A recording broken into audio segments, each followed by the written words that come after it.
আজ থেকে বহু বছর আগের এক ১৯ জানুয়ারির কথা। মাথা নত হয়ে আসে অজান্তেই, যেন কারো সামনে চিরকালীন প্রণাম।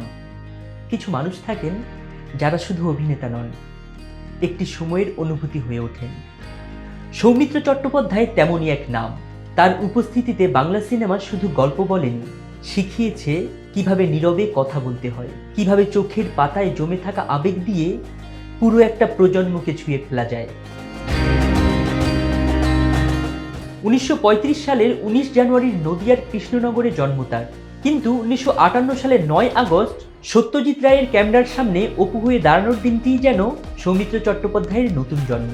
অপুর সংসার দিয়ে শুরু, তারপর একের পর এক কালজয়ী ছবি, চারুলতা, অরণ্যের দিনরাত্রি, অশনি সংকেত, ঘরে বাইরে, সোনার কেল্লা, হীরক রাজার দেশে, জয় বাবা ফেলুনাথ সহ আরো অনেক। আর্ট ফিল্মের সৌমিত্র যেমন গভীর, তেমনি জনপ্রিয় ধারার সিনেমায়ও তিনি ছিলেন দৃঢ়, সচেতন আর আপোষহীন।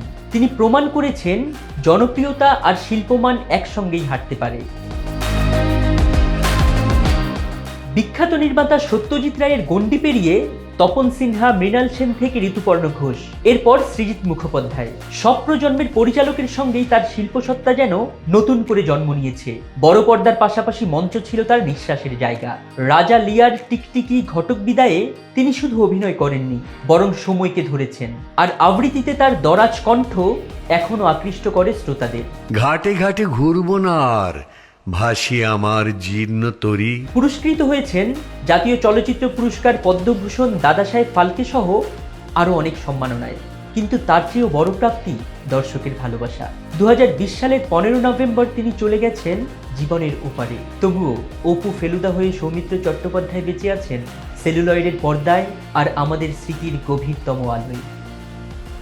ফরিদউদ্দিন মোহাম্মদ, সময়ের আলো।